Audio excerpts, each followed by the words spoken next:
Hello, I present today a new episode of Eurointegrators program, and our guest today, David Lupul, ex-official of Canadian Embassy in Ukraine, expected to be an international observer in the elections in Ukraine in 2019.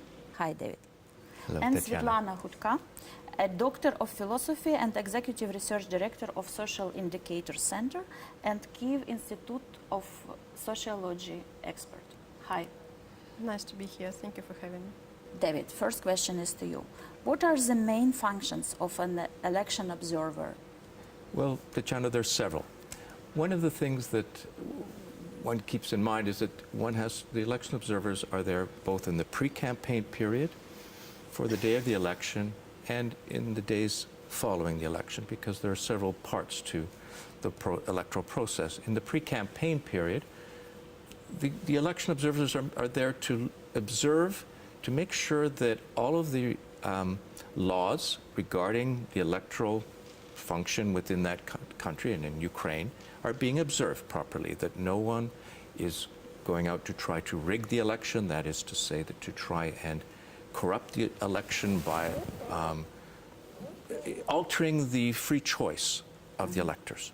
On election day, again, they are there to ensure that the citizens of Ukraine are truly, their true free voice is being exercised, that there is no intimidation, that all citizens who wish to vote are allowed to vote, that they're allowed to vote in a secure way with no threat of violence, that there is no corruption in the process, no money being handed out to try and alter or influence the votes of electors. And then after the election, the polls are closed, that there be an honest count of the electoral votes, that each vote is counted, and that only those votes of legitimate voters are counted. A record number of observers is expected in this election. What advantages and what risk does it have? It's more than 1,500 observers.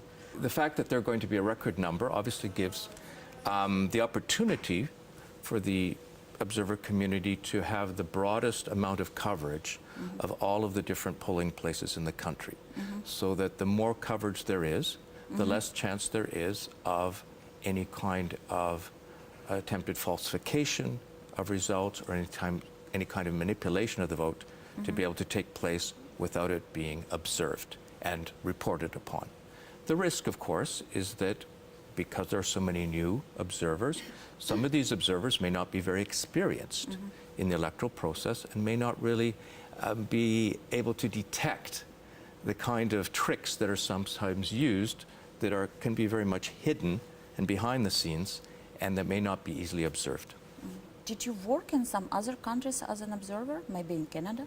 My work as an observer was not as part of an international observer force, but I have worked in Canadian election campaigns, both on the provincial and federal level, and I've actually been in the room where they count the votes and to ensure that each vote has been registered correctly, that the count is proper, and that, in a sense, that scrutinization of the process is observed by representatives of various candidates to ensure the integrity of the process. Svitlana's organization is doing exit polls for, I don't know, for many years in elections. What will happen if data from exit polls will be very different, I mean, so the winner will be very different from what the Central Election Commission will present as the final data? What will be a position of international society and of organization which you represent on this election as an observer? Well, that's a difficult question to predict precisely what the response will be. But in general, I can say, having witnessed, in the media, countless, elections around the world where international observers have taken place, that normally, if there is a significant difference, we're talking perhaps 5% or more between the result in the exit poll as compared to the actual result, obviously very serious questions will be asked about the integrity. And of course, that's where the work of the international observers comes in, where they say, you know, were there many irregularities? Was there a flaw in the process that was observed, where votes could have been simply, we call it vote rigging or ballot stuffing, where essentially they take ballots and they simply, you know, engineer thousands and thousands of ballots that were not cast by citizens of the country, of Ukraine in this case. So if that evidence is put forth, then I would say that my prediction would be that the international community would not support the results of that election. Svitlana, your organization is doing not only exit polls but also opinion polls. How have these results of election opinion polls changed during recent months? Why changes are so dramatically? Because I do not remember such big differences in previous election campaigns. Because this campaign is actually quite different from what we had in previous years. First of all, we never had the so large pool of candidates. So far we have 44 candidates. Actually we had more, but only 44 were registered. Second, we have the quite clear difference between the, let's say so, people of the, you know, with big professional political experience and background and newcomers who can change the general picture quite extensively. And in result, since we have very complicated political and also, you know, economical context in country, it actually altogether, plus this, you know, request for having kind of new faces in politics, altogether it actually brought us to the situation when we have quite interesting pattern of fluctuations in the electoral rankings of different candidates.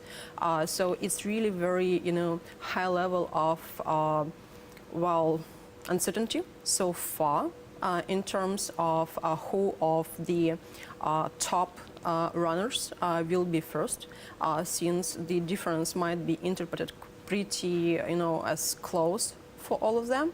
And also we will see what will happen in the months before the technically the day of elections, because as far as we all know by law we cannot run any studies, electoral polls, well, right during the months or so before the election will happen. So it's very, you know, interesting scenario which we can see right now in terms of who will win, what can be predicted, and how dynamics is changed so far. You cannot make a research during 1 month before the second tour or even first tour. Technically, by law, there is so-called silence period when you, for pollsters, for sociologists, when you cannot actually do any kind of, you know, releases about the possible results of the elections. And normally, quite often, what happens during this period, it's what cannot be predicted exactly, because while different tools, political tools, administrative tools, whatever, might be used, you know, to motivate people maybe somehow to change the vote. We're not talking about the manipulative ones, we are talking about different other tools which are available to the candidates. So, because we had such cases in past, in 90s, in 2000s and so on. Is it 1 month before the second round or to first round? There is a silence period before the first round and before the second, because for each type of elections in Ukraine, would it be a parliamentary one or would be the presidential one, you have this period of silence. 1 month? No? Yeah, it's about 1 month. David, question is to you. How can Ukraine stand or deal with disinformation during the election period? This is one of the more complicated questions that all governments face today. Certainly we know from the results, from the experience of other elections in Canada, the United States, in Europe in recent years, that increasingly with the ubiquity of the internet, the fact that there's so much information available on the internet, and it's so difficult to regulate that information, that disinformation simply is, it's everywhere. But we do know that, there is a difference between that disinformation that is created by individuals who have, a certain candidate they're trying to promote, and they take it as a free expression of their will, and very organized groupings, such as was done by the Internet Research Agency, the St. Petersburg-based organization that made a very, very major intervention in the American election, presidential election of 2016. There is ways that you can control advertising as well, because advertising pushes voting very effectively when it is disinformation, when it is directed in a negative way against certain candidates. We know this from studying elections in many countries, and that if one can try and regulate advertising, and so that the companies that accept it, for instance, Facebook or television stations, have certain standards by which they say, well, we cannot accept that kind of advertising. I think you need to look at the fact that research done to see that if there are a certain number of ads that are on a certain issue, and it is an issue where there seems to be blatant disinformation, that there be people in the public sphere, within the government or in non-governmental organizations, that research and find out where is the source, what is the IP address of this information, and to see if one can find the origin and then expose it. Do you think it's possible to do, because you really need to do it in several hours maybe in election period? Yes, Tetiana, it's a very difficult thing, particularly to find where that information is coming from and to expose it in such a very quick and rapid response. Political campaigns are designed to have that kind of rapid response, but they don't necessarily have the technique or expertise in the IT field to be able to identify what the source of that is. And so I think we need to develop those kinds of tools that we, in the same way that we prepare ourselves as countries to defend ourselves from an army coming to invade us, we should have the same kind of tools as a country to say what happens if disinformation is going to come to invade us. We need to have some people who are already experts, who are trained to do that. As far as I understand, you already wrote one book about Ukrainians, one work about Ukrainians, and your new book will be about disinformation. So you also come to Ukraine to find some information for your book. Am I right? That's correct, Tetiana. Actually, the first book, I was a co-author of a book, and it was a historical book about the immigration of Ukrainians to Canada prior to and during World War I. So that period of what we call the first wave of immigration from Ukraine to Canada. As far as my interest in Ukraine, well, my interest has come both from my studies, my academic studies when I was in university as a young man, and also the fact that my last posting in the diplomatic service was at the Canadian Embassy here in Kyiv. And as immigration officer. And I was in the immigration office, and my area of expertise was to look at fraud, to counter fraud, both in the immigration system, but also to look at fraud and elements such as money laundering and other abuses of financial systems that have an impact well beyond Ukraine into the international sphere.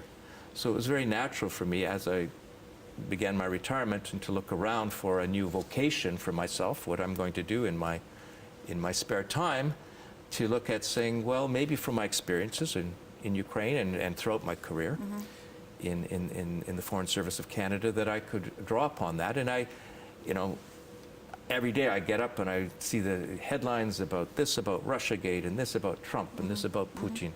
And then, of course, Manafort and Michael Cohen and all of these people who are involved in this, and to look and say, well, there's a lot of information out there, but it's trying to understand why. Why did this happen? How did it happen?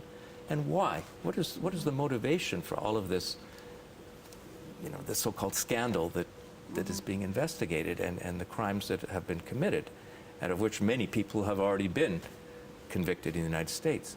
And so it was very natural for me to draw upon these experiences and to say, let's go a little bit deeper.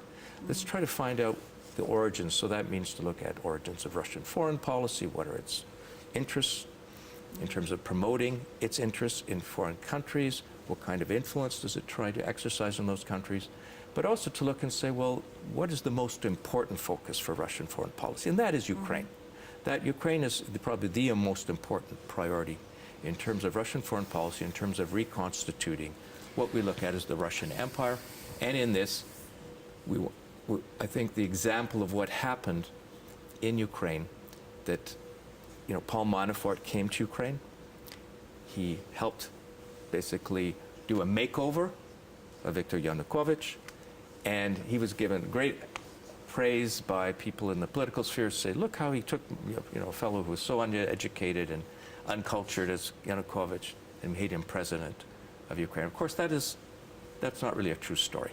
That is a myth.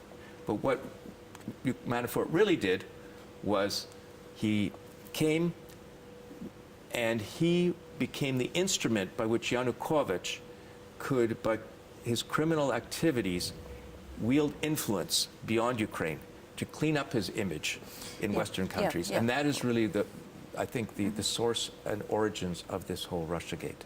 Svitlana, question to you. How will the exit poll be conducted during this election? Well, first of all, it will be conducted by the Kyiv International Institute for Sociology and Razumkov Center, and it will be coordinated by the Democratic Initiatives Foundation, because there's three factors which are very important. First, we want to deliver very reliable and valid information to the public. Second one is actually to deliver information very quick way, to have it very fresh directly after the polls would be done.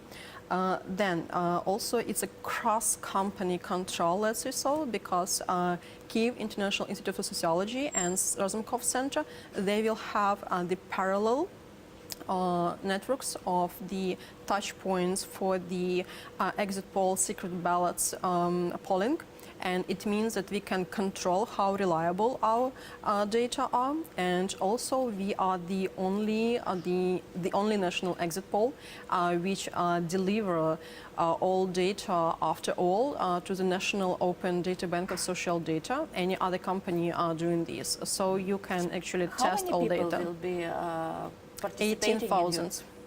Not participating, but I mean... answering questions. Yes, answering questions. It will be how we expect 18,000 of people, because we plan to have 400 of touch points for the asking questions around the country. Do you expect that it could be some politicization of your results? Well, it's, in Ukraine, we always have kind of these politicization games around any results of rankings or electoral polls or exit polls.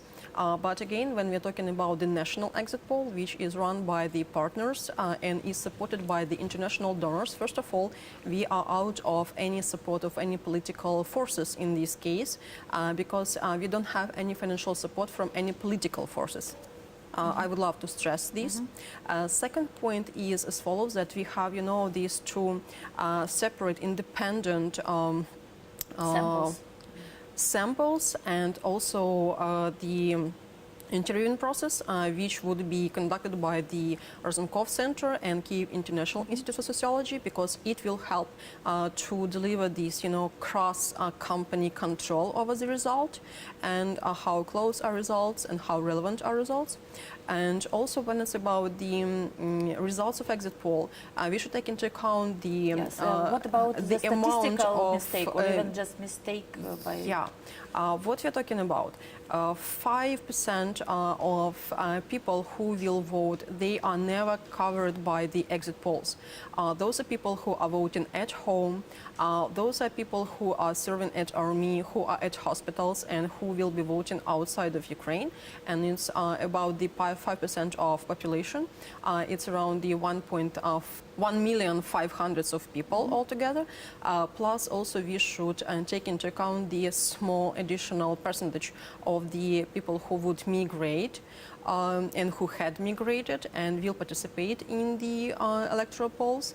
So altogether it gives us about the 5% of mistake in results which can be actually gathered. And also when we are talking about the interpretation of results, normally when you have discrepancy in more than 5%, then you can talk about the necessity to focus on what happened in the counting of votes. But even in this case, legally exit polls, they are not somehow, might be used as the tool to reject results of the official elections, but nevertheless, it's a very important tool of public control over the results, where you can check if all was, relevant up to the fixed in exit polls electoral opinion of people. And the tools we are using, this technique of secret ballot, also helps, to provide a higher level of response from respondents and also the higher level of the honesty when it's about the resulting. The importance of your work was never a question for me. I think also for international observers too. Several days ago, I think maybe even on Sunday, one famous blogger, Anton Khutka, he started asking questions of one research which was done by Kyiv International Institute of Sociology, which was about which percentage of Ukrainians are ready to not just decentralization but autonomy for occupied territories of Donbass. And then it was some other messages which were in the same period of time repeated. And it was also a question, it was also wife of Medvedchuk who made a statement about anti-Ukrainian language law. And Anton Khutka mentioned, we will show his post about that. He mentioned that it looks like Medvedchuk has a special campaign and he can use researchers in order to validate his campaign. And I even spoke about that to Professor Paniota. And unfortunately, in this monthly omnibus research which you are doing, which Kyiv International Institute of Sociology is doing, you can actually just pay and add your question. And sometimes, of course, it was not Medvedchuk directly who did it, but you can do it through any NGOs or through any company and add your questions. So, and these questions sometimes they could be published or they could not be published. But in case when they publish some part of questions and answers for them, they're using Kyiv Institute Sociology name, and then they publish this result that 50+% of Ukrainians are ready for autonomy of Donbass. I don't know if you will try somehow to predict such cases in future, because it's very high level of manipulation method. How you are going to predict such type of manipulation? It's not about your exit polls, it's about your omnibus research. When it's about our omnibus research, our results are valid and relevant. When it's about the politicization of data in Ukraine, it's not about sociology. It's about the politicization, first. Second, quite often, it's a regular question from media, who was the client of the actually some specific research, but by the international norms and standards of running research. If client would not love to, publish his name in release and would not allow us to release his name or her name, organizational name is a press release, but would allow to publish the results by itself, we are doing this because it makes sense to make it public. Because when it's about the sociology, it's about the, it's like the actually temperature and climate, and it's like about the weather. You are trying to figure out what is the temperature and how you can work with data. So this is a question to politicians, why people have such opinions, not to sociologists, or why people have such opinions. We just, gathering these opinions. First. Second, media and politicians, they could and should be maybe more aware of opportunity to provide public with more reliable interpretation, not just using sociologists as the tool of manipulation. And the problem is in Ukraine that quite often, since sociology and sociologists, they have very high level of credit, and politicians have super low level of credit, media are coming just after sociologists. In result, we have this mix of trial, to disqualify somehow results which are made by the very reputable companies. Because again, one of the very famous sociologists and actually one of the founders of Kyiv International Sociological Institute told Vladimir Panyota, politicians, they are coming and leaving, but sociologists, they leave. And it's very important to us actually to run very reliable data analysis because we are doing this constantly, not only, like politicians running for one special maybe elections. And for us, it's very important also to keep it, in line with all ethical codes, etc. I'm really sorry that pretty often the level of interpretation could be extremely politicized, but on the other hand, I would say quite often it also the reason to think maybe better on what's going on in Ukrainian society and to dive into the data, because it's not like you are coming with any question. It's about the checking the relevancy of questions, how actually the alternatives in answering are presented to avoid any manipulation, and we are doing our best in this. How it all is used after all, well... Thank you for your work as an observer and as a sociologist. Thanks to all who watched us. See you next week.